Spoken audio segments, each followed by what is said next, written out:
Daha bir жолу видео үшін саламатсыздарбы? Так, сабагыбызды уланта беребиз. Эми elif бул жерде шарттын ичиндеги боюнча дагы сразу сабакта кеткен.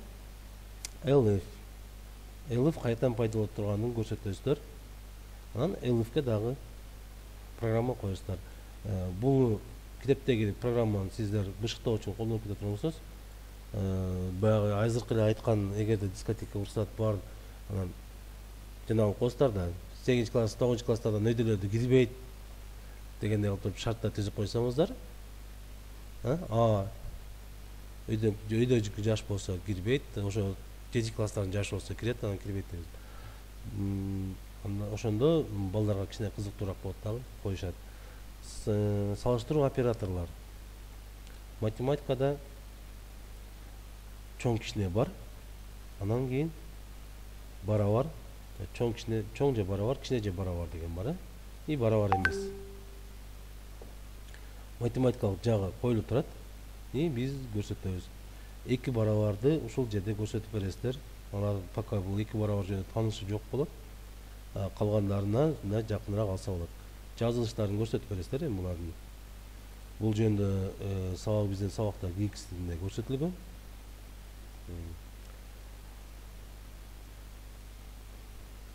Так, шарттуу операторлор.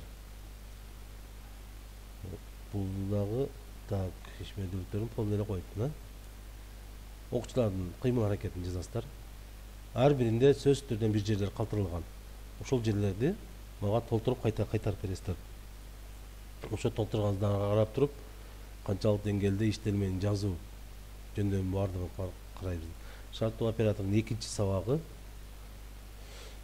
чоң кишилер экинчисинде, жана тапшырмалардагы көбүнчө экинчисинде. Сомду долларга жана евро валютадан алмаштыруучу программа жазгыла деп тапшырма берген. Сиздер да өзүңүздүн жанагыңызда кызыктуу башкача тапшырма берсеңиздер болот. Бул эми балдарга кичине менин оюмда кызыктуураак. Так, эми практикасы. Ушул эле нерсенин орусчасына ачып коелу сразу. Действительно айырмасы бар экен. Данное третье число напишите программу, которая вводит количество одинаковых чисел в этой цепочке. Бир дейли экен, биринчисинен 3 сан берилет, анын окшоштугун чыгарып бергиле деген. Эгерде шартыбыз бири-бирине туш келип калса, анда окшоштугун чыгарып бериш керек. Кеттик, баштайбыз. Бизге баягы эле мапслиптер жардам берет.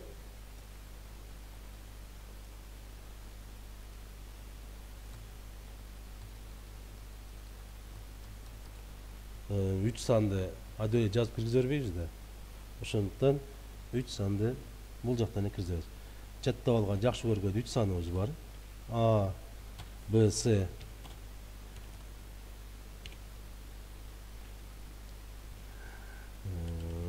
Барабар деп кошкон экенбиз, барабар болуп калды. 3 санды катар жазып алуу менен киргизип алдык. Эми биринчи сан менен экинчи сан барабар болушу, анын шарттын ичине дагы шартта экинчи сан менен үчүнчү сан барабар болсо, анда муну чыгар деп чыгарабыз. Эмне деп берип атат? Эмнени чыгар деп атат бизде? Сан бирдей экинчи аныктоочу программаны түзгүл. Алардын ичинен канча сан бирдей экенин аныктоочу программа. Канча сан бирдей экен да? Так, кеттик. Шарт берилет. If A барабар Б'га болсо, жана ушунун ичинде эле дагы бир шарт. If B барабар C'га болсо, демек үчөө тең не болот? Үчөө тең окшош болот, бизге чыгарып бер print дейбиз. 3 сан окшош.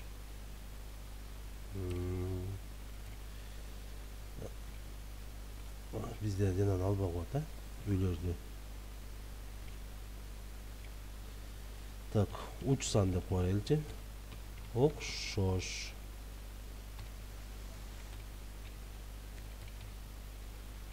Үч сан окшош. Экинчи шартты баштайбыз.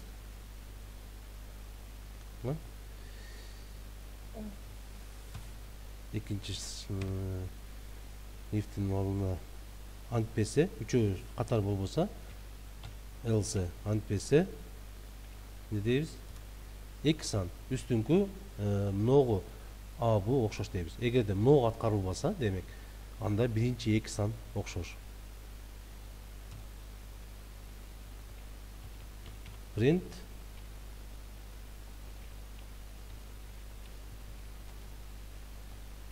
эки сан окшош.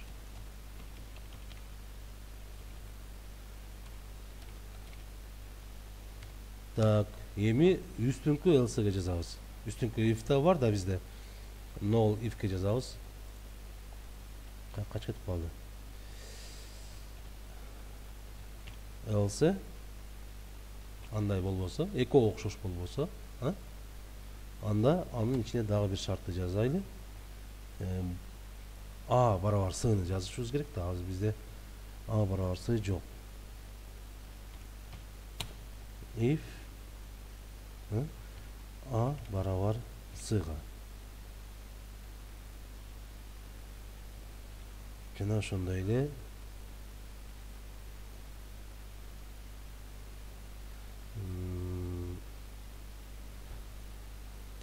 дагы беришибиз керек.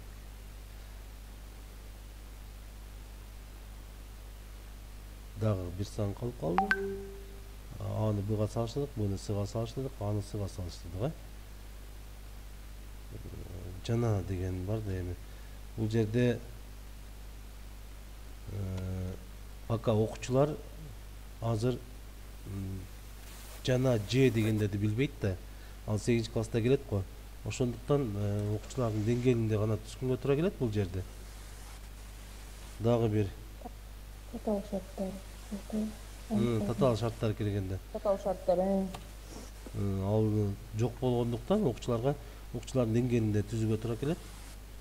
Дагы бир F менен үстүнкүдөй. Б барабар С болсо ошондой. Б барабар Сга. Б барабар Сга. То эки сан окшош. Print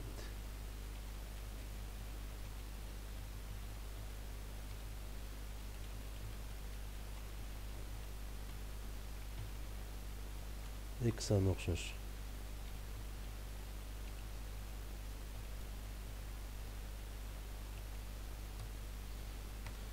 Так, антпесе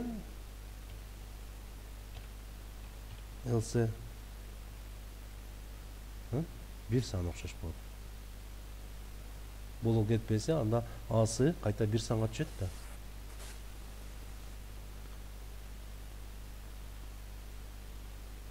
Жок, бул жер А сыга, Б сыга.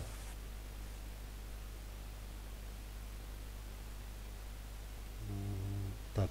Өзү жазылып анын принт жазылбайбы? Же ката айтып калдыбы? Антпесе бир санга окшош.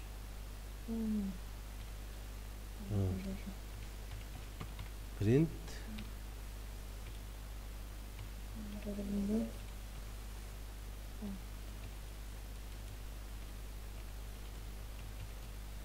эки сан окшош болот. Үстүнкүсү 3 сан болот,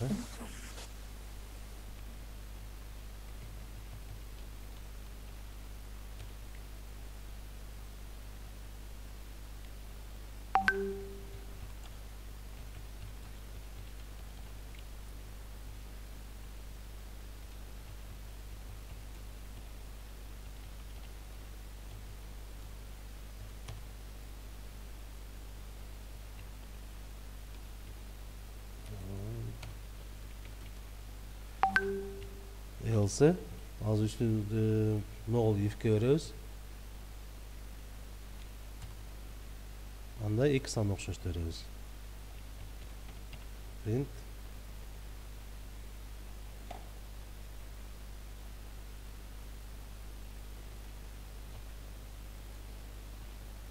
Эки сан окшош.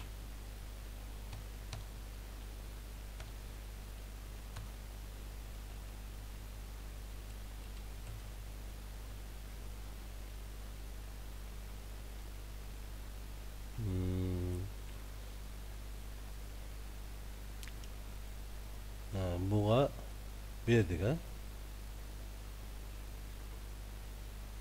Bunуку бул болду. Bunуку бул. Bunуку бул болду.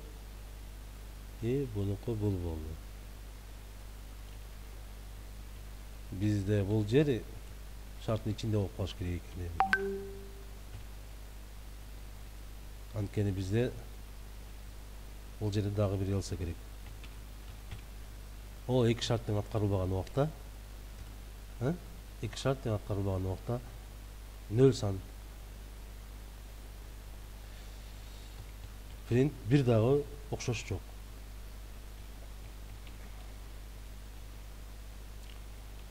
Окшош,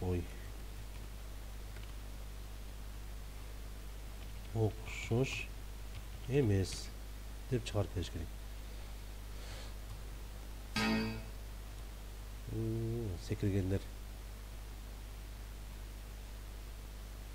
Ушинтип кыйнайт да.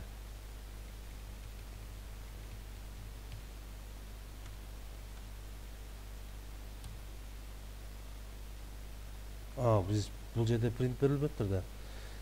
Принттен кийин анан бул берилиш керек эле.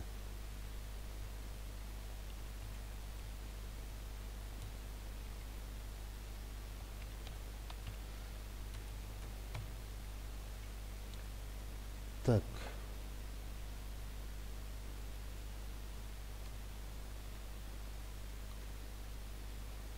Но принттен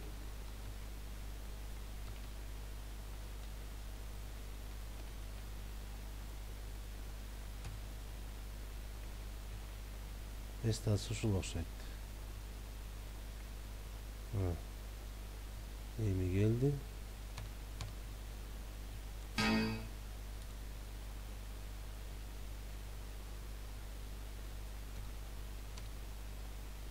Синтаксическая ошибка.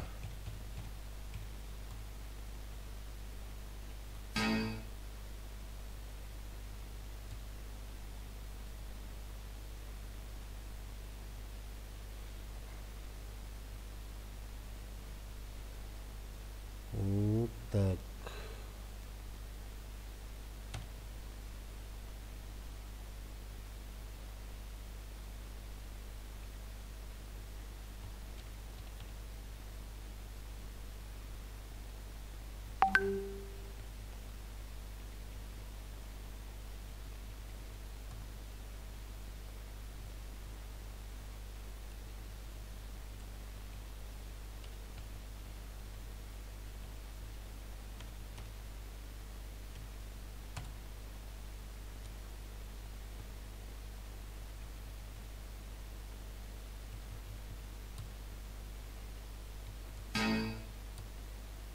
Что за ошибка была?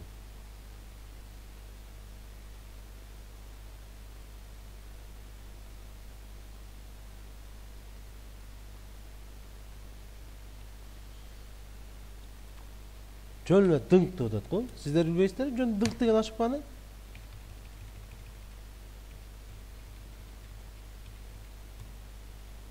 Орунда эле түштү бардыгы. Инвалид синтаксическая ошибка.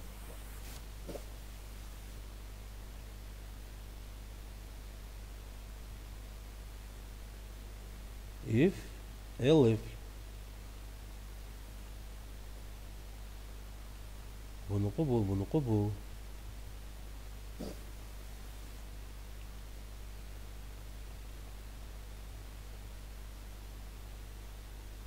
Ортодон bunуку кайсы болуп калат?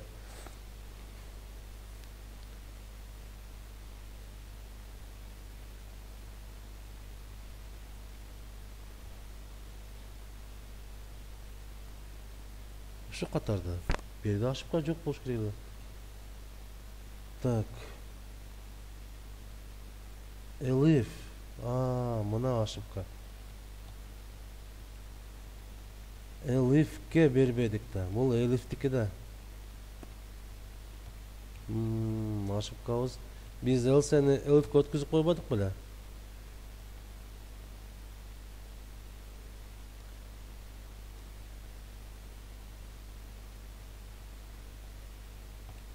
Элсени Elif'ке өткүзүп койгонбуз да.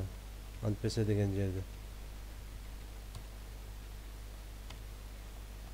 Ар бирин бирден мындай берип коюшу керек.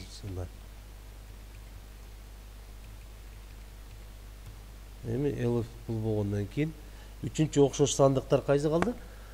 А Бга, Б Сга, А Сга,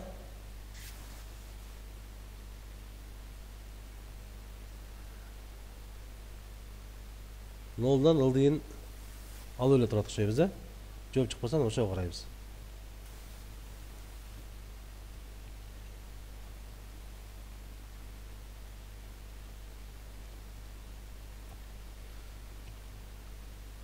Так, 3 сан беребиз. Map менен берилген. 4, 5, 4, 5 и 4.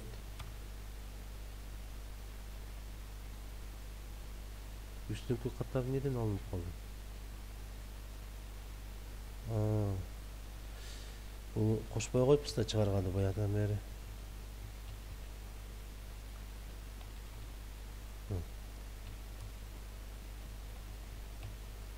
Dört, 5, 4. İki san okşoş.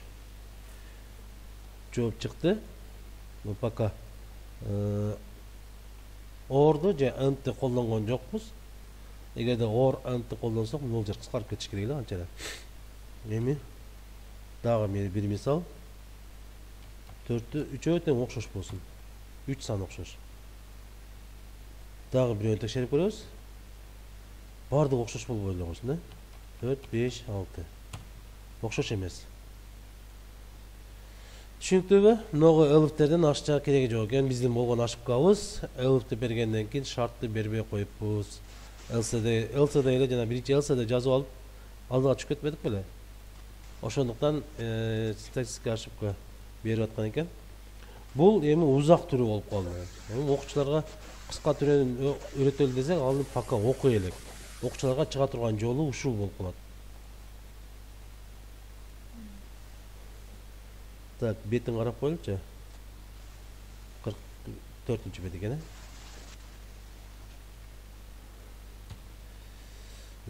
44 birinci misal.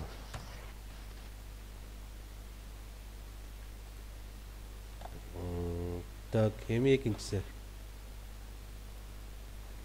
Натуралдык сан берилди. Бул сан жуп экенин, 3кө эселүү экенин аныктоочу программаны түзгүлө. Жуп экени кандай болуп калат? Бөлгөндө калдык калбаш керек, а? Алып турат бизде. 3кө эселүү экен дегени, ошол эле жерди 3кө бөлүп коебуз. Иштейлиби же ол жөнөкөй эле задача экен, өзүңүздөр иштеп чыгасыздарбы? Мисалдардын ортосунан бирөө жөнөкөйүн тапшырма бербейлиби? Болсо чыгара беребиз. Эч кандай кыжалат жок. Натуралдык сан n көнүп калганбыз.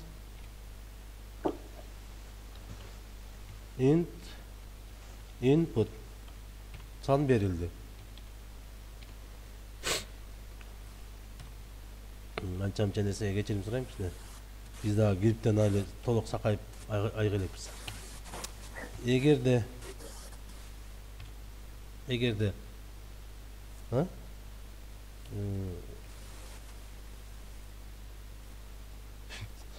Koyup kalganda hamıya getirdik koy. Натуралдык санды 2ге бөлсөк, барабар 0 болсо, анда бул санды print жуп деп чыгарыш керек. Англисче эле жазып коёбуз жуп деп. Жуп сан. Болбосо else эмне чыгыш керек? Print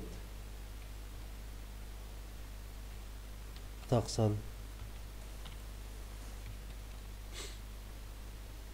40 жасап деле болот. Эми азыр уже 15 мүнөт эле убактыбыз калыптыр.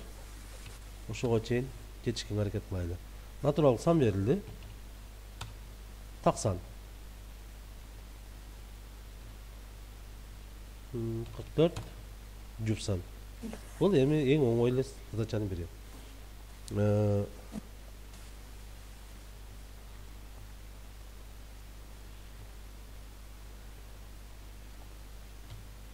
Ушул эжеден коюп кете берели. Эгерде 3кө бөлгөн убакта ал 0 чыкса, анда бул не деп жазабыз? 3кө эселүү деп жазабыз, 3кө эселүү болбосо 3кө бөлүнбөйт дейбиз.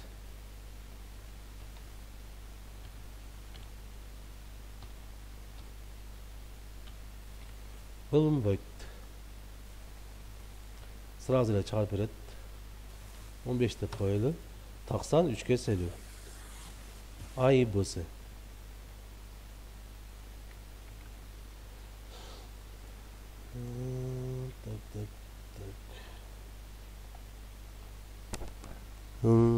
Сонча болбой аткан болсо микрофон жакыныраак. Микрофон жанында эле. Мени да мүмкүнчүлүгүм болбоду киргенге дейт Нурежке. Ну азыр запись кылтабыз жары менен. Запись бүткөнү, сохранить этип бүткөндөн кийин группага таштап коебуз. Мен бүткөндөн кийин угайынча кандай канчалык деңгээлде голосум катып чыгып атат, болсо каттыраак сүйлөгөнгө аракет кылам да.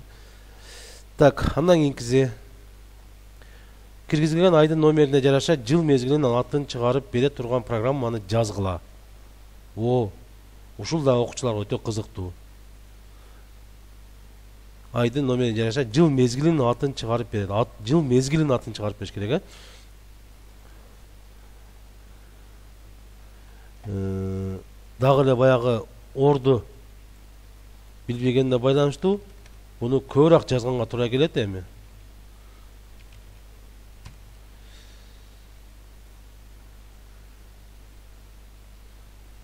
Неден баштайбыз? Сан берилиш керек.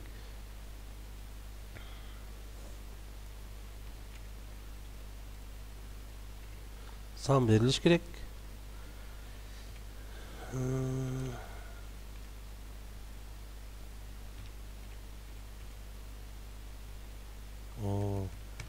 F болуп калды го.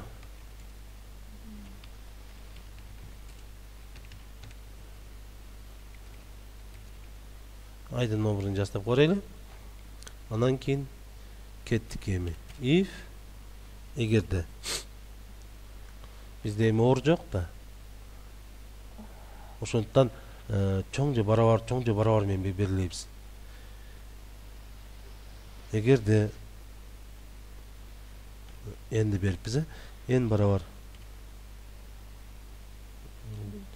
эң кандай алып беребиз? Бирден баштап кете берели?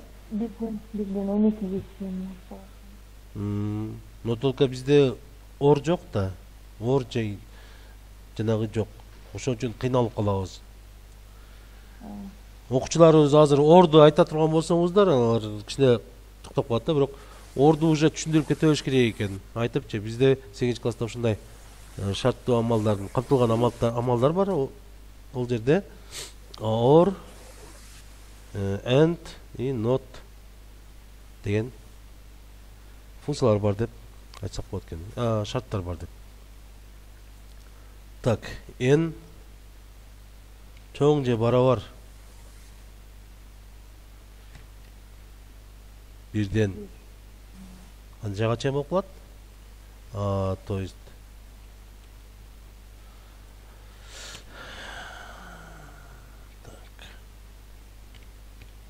энте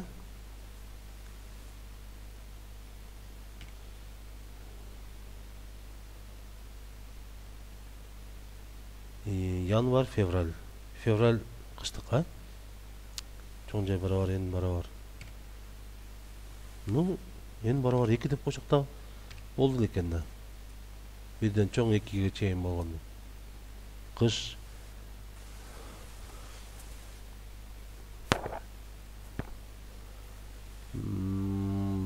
энтти колдонбогонго аракет кылайын атам да.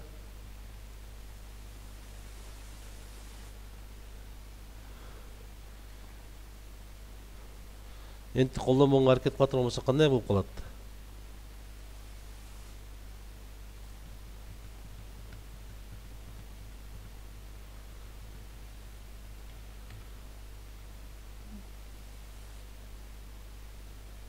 Өзү могу зор эле да. Орч Ор. Ж Баары дегенчи. бирин ор колдонот экен да. Ушул жакшы эле. Кыскараак болот эле. Азыр эми биз узун жазганга туура келет. Орду колдонсок кичине эле болуп калат экен да, милонагай программачы. Кыска болуп калат экен да. Орду колдонсок, ооба, слишком кыска болуп калат да. Анча удобный болот эле. Азыр бул жерде эми бизде али пока ор берилет да окуучуларга. Ошондуктан ар бирин бөлөк жазганга туура келип калат да. Эн бара бирден чоң болгондо анда print ой энтерди бербей print не дейбиз? Кыш дейбиз, а?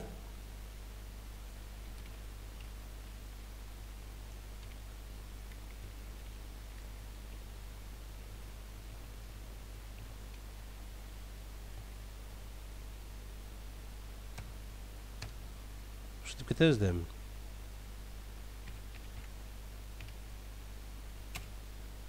Бардык чоң сандарды чыгарып коерет бизде. Ошол жагы бар.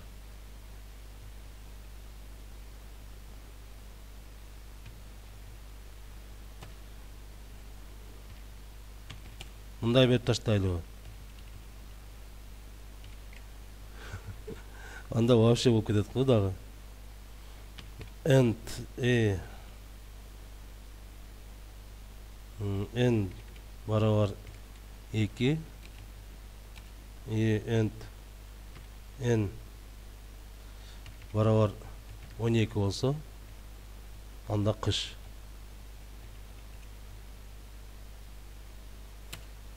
Elif бул узун вариант болуп калат. Бул да кыскарткан вариант болуп калат. Эмичи алардын ар бирин бирден ылдыйга чүрүп чыгыш керек эле да. Окуучуларчы. Ата ондон чоң дей турган болсо, чоң санды берсе аны биринчи энге апарып коерет да. Ошол жери бар. Алтыны бассаңар кыш, пыш, баш бардыгы чыгып калат алтыга чейинкичи. N барабар 3төн end n барабар 4төн дагы end'ти бере берсек болот, а? End n барабар 5. Ушул нерсени ор менен да берип көрөбүз азыр.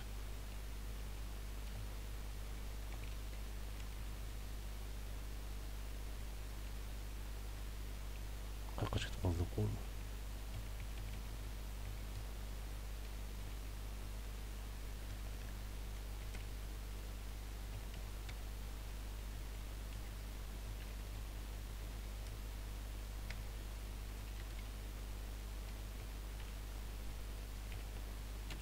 Daha bir жолу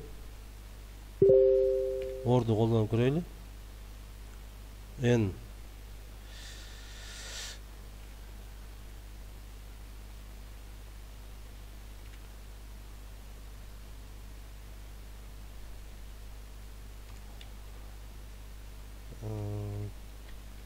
чоң же барабар 6тан ор так 9га чейинби? 9дан кичине болсо, 9дан кичине n болсо, анда жай, я?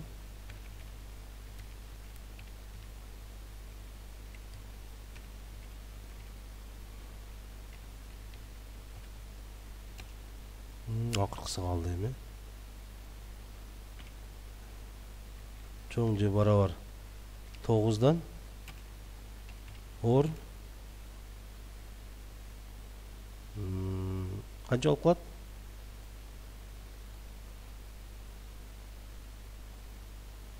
Qanchadan kichkina olib qolsa bo'ladi? 12'den kichkina bo'lsa, 12 o'zgarmaydi. 12'den kichkina bo'lsa, anda ne bo'ladi? Qaysi mezgil bo'ladi? Kuz. Kuz. Ақырқы vereceğiz. Else андай болбой қалса, шарттардың барлығы атқарылмаса, print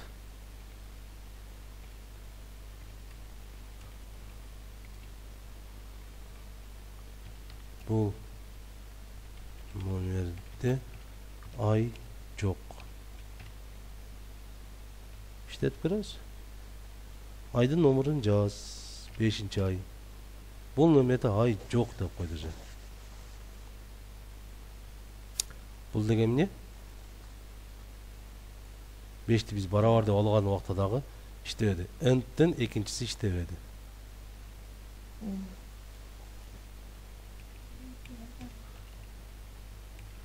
N-тен екіншісі іштебеді. Demek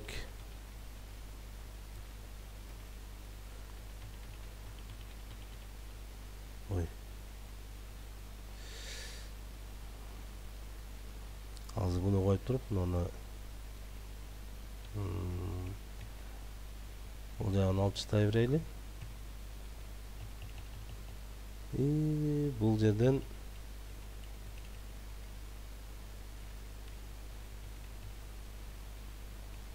үштен чоң барабар жана 5 болса дейли. Нердеги жазуыз качып калды. Ай жок.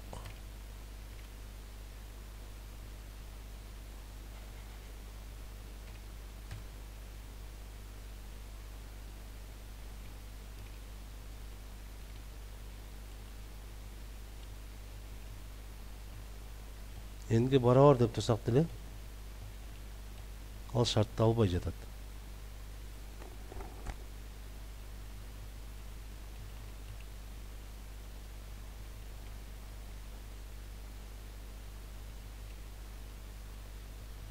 Биринчи идеяны аткарат окшойбуз го.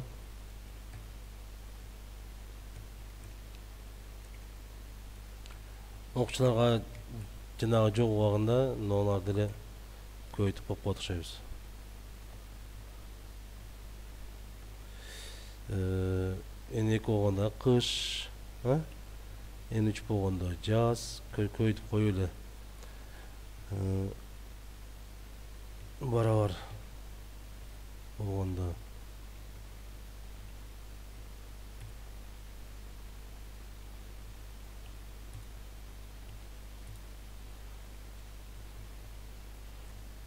жаздан да үчөө жазабыз да, ушунда. Пока балдарга ушул түшүнүктүү болот да.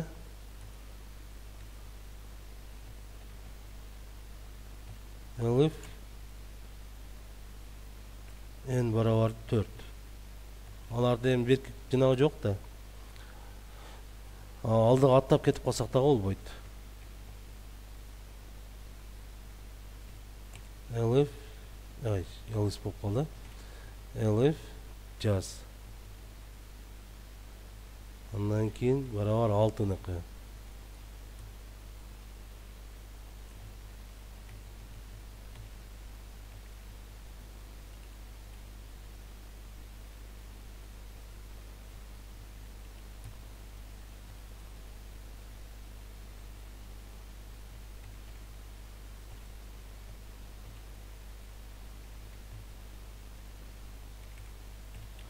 Балдар ушундай узун болуп кетет.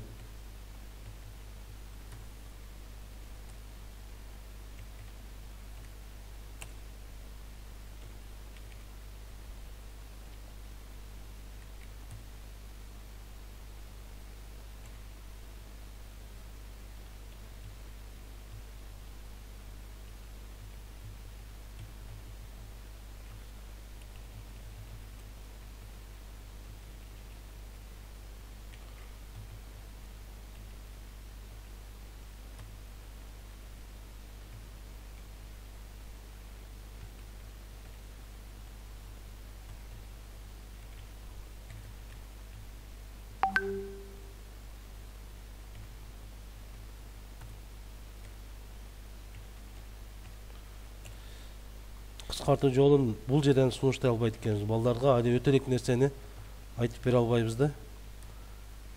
Бирок олимпийцибизге как положено айтып бергенге туура келет.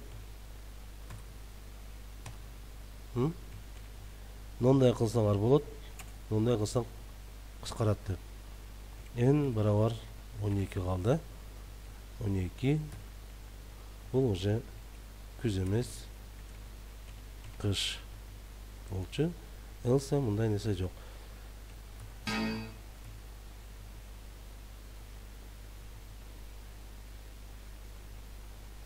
Эмнеде N болуп калыптыр го. Орусчалап согуп койдук.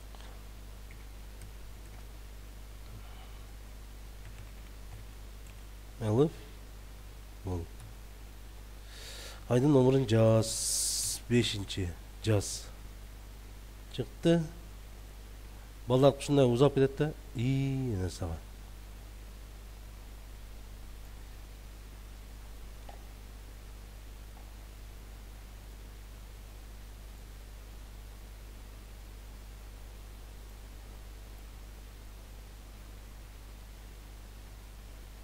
Балдардыкы ушундай узун болуп кетет.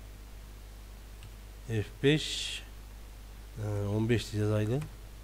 Ай жок. Эми бул сиздерге деле оңойлоо болуш керек. Ошентсе дагы башынан баштаганга өткөнгө мажбурбуз.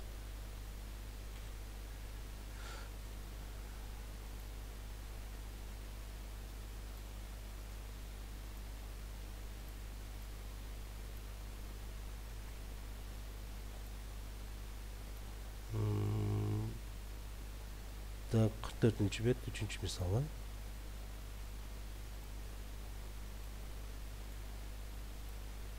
Төртүнчү бет, 3-нчү мисал.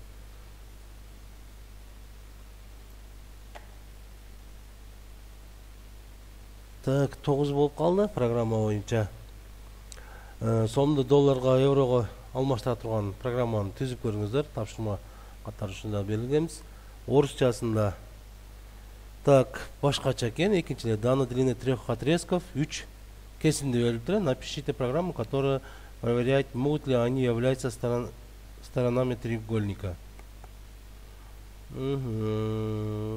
Треугольник боло тургандын.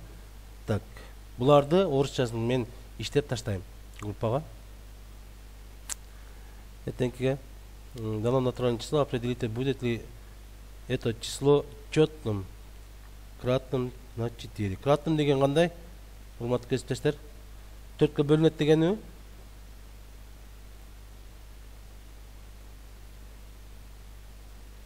Ошондой колтам жана.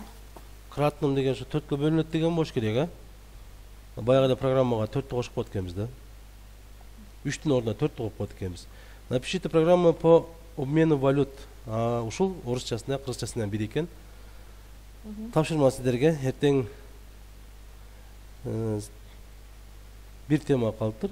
Бир теманы бүтүрөбүз дагы, 8-чи класстарды баштайбыз, 8-чи класстарды жана азыр мен группага ногул 7-чи класстардын иштелмесин таштайм. Акыркы вариантын, өзүм түзүп аткандардын акыркы вариантын. Курс бүткөндөн кийин болгон документтердин баардыгын таштайм. Но мендеги баардыгын таштайм, иштелме жаңылар менен баардыгын. Но пока сиздер ушуларды кайтарышыңыздар керек, окуп, жазып. Макул. Так, фрикам